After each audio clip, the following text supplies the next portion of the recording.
Barry Rawlins. I'm standing in an experimental hutch at the Diamond Light Source at Harwell, and I'm just going to tell you a little bit about an experiment that myself and colleagues have been doing here.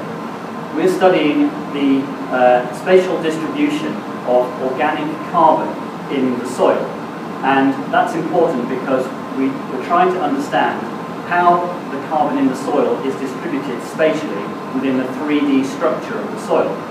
And so what you can see in front of you here on this small plinth is a small vessel that contains a 6mm soil aggregate that we have taken from a soil profile in Nottinghamshire.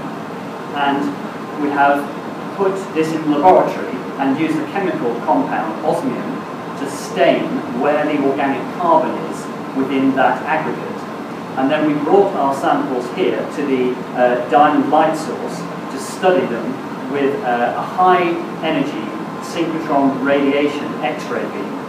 And what I can show you a little bit is, if you turn the camera over here, this is where the high energy beam comes from the synchrotron light source into the experimental hutch.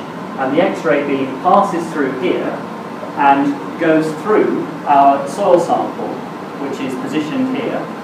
And then the various density within the soil sample produces differential absorption within the X-ray beam that passes through the sample and goes into a camera.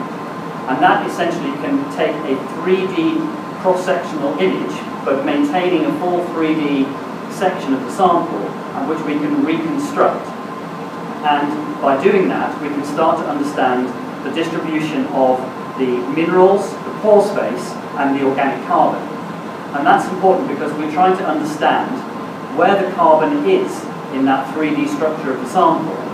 And that is important because we need to understand whether bacteria in the soil can access that carbon, which might be released back to the atmosphere. So we can start to understand processes within the carbon cycle.